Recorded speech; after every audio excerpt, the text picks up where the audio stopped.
महाशिवरात्रि से पहले घर पर ले आएं ये 3 चीज, हर इच्छा होगी पूरी। इसी के साथ इस वीडियो में हम जानेंगे कि शिवरात्रि के दिन आपको कौन सी गलतियां नहीं करनी चाहिए, और साथ ही मैं आपको बताऊंगी कि किस तरह से भगवान शिव को प्रसन्न करने के लिए आपको शिवरात्रि के दिन पूजा करनी चाहिए। भगवान शिव को जल चढ़ाते समय बस ये 2 शब्द बोल दे दोस्तों, आपकी हर इच्छा जरूर करेंगे शिव जी पूरी। तो पूरी जानकारी के लिए इस वीडियो को अंत तक जरूर देखिएगा। नमस्कार दोस्तों, स्वागत है आप सभी का एक बार फिर से। दोस्तों सच्ची श्रद्धा से कमेंट्स में जरूर लिखे हर हर महादेव। दोस्तों शिव भक्तों के लिए महाशिवरात्रि का पर्व बहुत ही महत्वपूर्ण और पवित्र पर्व होता है। शिवरात्रि यानी भगवान शिव की रात्रि हर महीने के कृष्ण पक्ष की चतुर्दशी को शिवरात्रि का त्योहार मनाया जाता है। इस प्रकार पूरे वर्ष में 12 शिवरात्रि होती है, लेकिन फाल्गुन कृष्ण पक्ष की चतुर्दशी को आने वाली शिवरात्रि का सबसे अधिक महत्व होता है। इसे महाशिवरात्रि कहा जाता है। शिवरात्रि की तिथि शिव जी के भक्तों के लिए किसी महोत्सव से कम नहीं। इस दिन संपूर्ण भारत में भगवान शिव जी के मंदिरों से आराधना के स्वर सुनाई देते हैं और पूर्ण वातावरण शिवमय हो जाता है। स्त्री हो या पुरुष बहुत ही उत्साह से शिव जी की पूजा आराधना करते हैं और व्रत रखते हैं। यूँ तो शिव जी बहुत ही संतुष्ट और संयमित रहने वाले भगवान हैं और बहुत छोटी छोटी बातों से प्रसन्न हो जाते हैं, लेकिन वो एक महायोगी तो है ही, साथ ही उन्हें हठ योगी भी कहा जाता है। उन्हें बहुत कम क्रोध आता है, लेकिन अगर उन्हें किसी बात पर क्रोध आ जाता है तो फिर वो जल्दी से शांत भी नहीं होते। शिव जी के क्रोध का सामना कई बार इस सृष्टि ने किया है, और एक बार तो भगवान शिव के क्रोध में ये संपूर्ण संसार भी भस्म होने की कागार पर था। इसीलिए भगवान शिव जी सदैव ही ध्यान में रहते हैं और उनके ध्यान को भंग करने का साहस इस संसार में कोई भी नहीं कर सकता।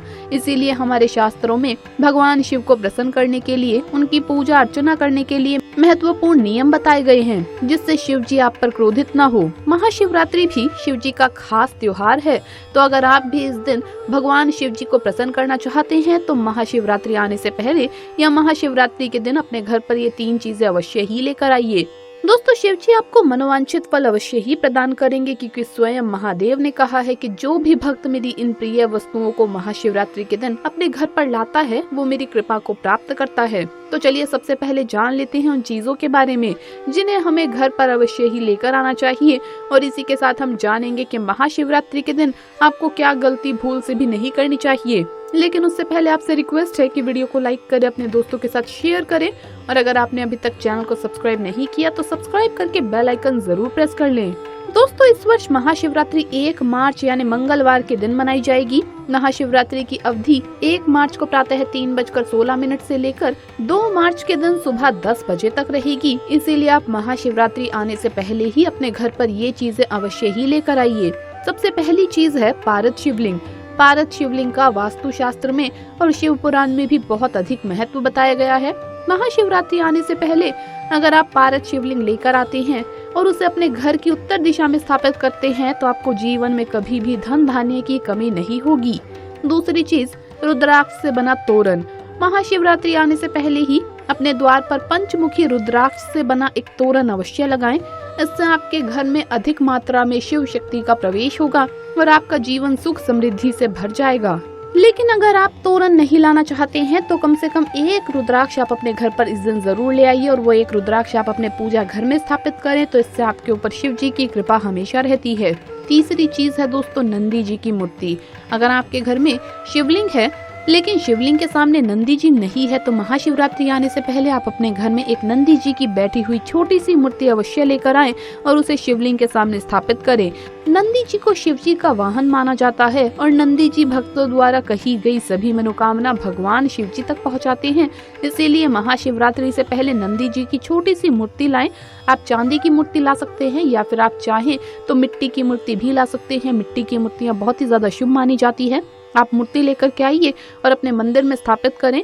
नंदी जी के कान में आपकी मनोकामना अवश्य कहें, शिव जी आपकी हर इच्छा को अवश्य ही पूर्ण करेंगे। तो दोस्तों ये तो थी वो चीजें जो हमें महाशिवरात्रि आने से पहले या कम से कम महाशिवरात्रि के दिन तो अपने घर पर जरूर ले आना चाहिए। आइए अब जानते हैं कि शिव पूजा के दौरान आपको क्या गलतियां नहीं करनी चाहिए। नंबर 1, शिवलिंग की गलत परिक्रमा ना लगाएं। भगवान शिव की आधी परिक्रमा लगाई जाती है। ध्यान रखें कि शिवलिंग के बाईं तरफ से परिक्रमा शुरू करनी चाहिए और जहां से भगवान को चढ़ाया हुआ जल बाहर निकलता है वहां से आप वापस लौटाएं। उसे कभी भी लांघना नहीं चाहिए। फिर विपरीत दिशा में जाकर जलाधारी के दूसरे सिरे तक आप परिक्रमा पूरी करें। नंबर 2, प्रसाद चढ़ाते समय बरते सावधानी।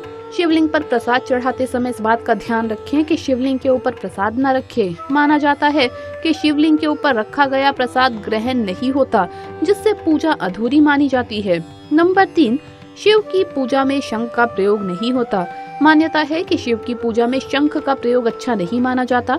इसके पीछे की कहानी शंखचूड़ नामक दैत्य से जुड़ी है, जिसका शिव जी ने वध कर दिया था। शंख उसी राक्षस का अंश माना जाता है, इसीलिए भोले की पूजा में इसका इस्तेमाल ना करें। नंबर 4, अक्षत का प्रयोग सावधानी से करें। शिव की पूजा में अक्षत का प्रयोग जरूर किया जाता है, लेकिन इस बात का ध्यान रखें कि अक्षत टूटा हुआ ना हो। शास्त्र कहते हैं कि टूटा हुआ चावल अपूर्ण और अशुद्ध होता है, इसीलिए ये शिव जी को नहीं चढ़ाए जाते।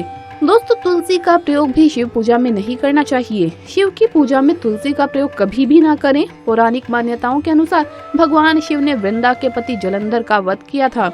वृंदा के पतिव्रता धर्म को जलंधर का रूप धारण करके भगवान विष्णु ने तोड़ा था। ये बात जानने पर वृंदा ने जहाँ आत्मदाह किया, वहाँ तुलसी का पौधा उग गया। वृंदा ने शिव पूजा में तुलसी के ना शामिल होने की बात कही थी। नंबर 5, केतकी के फूल। पौराणिक कथा के अनुसार केतकी के फूल को भगवान भोलेनाथ ने श्राप दिया था कि उनकी पूजा में कभी भी इसका इस्तेमाल नहीं किया जाएगा, क्योंकि केतकी के फूल ने ब्रह्मा जी के झूठ में उनका साथ दिया था। नंबर 6, हल्दी। भगवान शिव की पूजा में हल्दी का प्रयोग नहीं किया जाता।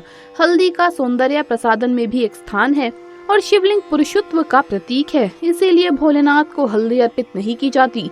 दोस्तों, इस दिन गाय को रोटी पर गुड़ रखकर खिलाने से अक्षय पुण्य की प्राप्ति होती है। अगर आप गाय को केला खिलाते हैं तो इससे 33 करोड़ देवी देवताओं का आशीर्वाद आपको मिलता है। तो महाशिवरात्रि पर आप गाय को केला जरूर खिलाइए। भगवान शिव की पूजा में सबसे जरूरी चीज है बेलपत्र, लेकिन भूलकर भी कटे पटे या खंडित बिल्व पत्र नहीं चढ़ाने चाहिए। शिवरात्रि के दिन शिवलिंग पर नारियल का पानी नहीं चढ़ाना चाहिए। शिव प्रतिमा पर नारियल चढ़ा सकते हैं, लेकिन नारियल का पानी नहीं। हल्दी और कुमकुम उत्पत्ति के प्रतीक हैं, इसीलिए पूजन में इनका प्रयोग नहीं करना चाहिए। फूल बासी और मुरझाए हुए नहीं होने चाहिए, वरना ऐसे में आपकी पूजा सफल नहीं होती।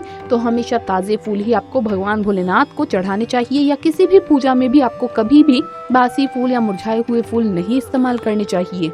सबसे जरूरी और ध्यान में रखने की बात है कि अगर शिवरात्रि का उपवास रख रहे हैं तो आपको सुबह जल्दी उठकर स्नान कर लेना चाहिए और गर्म पानी से शरीर की सारी अशुद्धि दूर करनी चाहिए। इस दिन नए वस्त्र पहनना जरूरी नहीं है, लेकिन साफ सुथरे कपड़े ही पहने। शिवरात्रि पर चावल, दाल और गेहूं से बने खाद्य पदार्थों से दूर रहना चाहिए। भक्तजनों को फल, दूध, चाय, कॉफी इत्यादि का सेवन करना चाहिए। महाशिवरात्रि के दिन शिव जी की आराधना के 3 प्रमुख अंग है: उपवास, पूजा और जागरण। इस दिन जल्दी जाकर नित्य कर्मों से निर्वृत्त होकर भोलेनाथ के समक्ष उपवास का संकल्प करें। व्रत में पूरा दिन निराहार रहते हुए या फिर फलाहार करते हुए व्रत का पालन करें।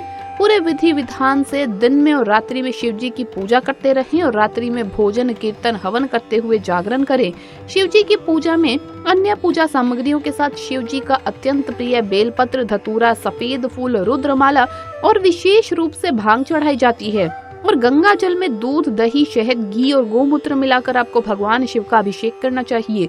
इस तरह से किए गए अभिषेक को महाअभिषेक कहा जाता है। ऐसा करते हुए शिव चालीसा का पाठ करें या फिर ओम नमः शिवाय शिव जी के इस महाशक्तिशाली मंत्र का जप करें। कहा जाता है कि इस मंत्र का आविष्कार महाशिवरात्रि के दिन ही हुआ था, इसीलिए इस दिन इस मंत्र का जाप करने मात्र से व्यक्ति के सभी कष्ट दूर हो जाते हैं। तो दोस्तों, आपको वीडियो कैसा लगा हमें कमेंट्स में जरूर बताएं। इस वीडियो को लाइक करें, अपने दोस्तों के साथ शेयर करें और हमें सब्सक्राइब करना ना भूलें। जल्द मुलाकात होगी अगली वीडियो में। हर हर महादेव, जय महाकाल।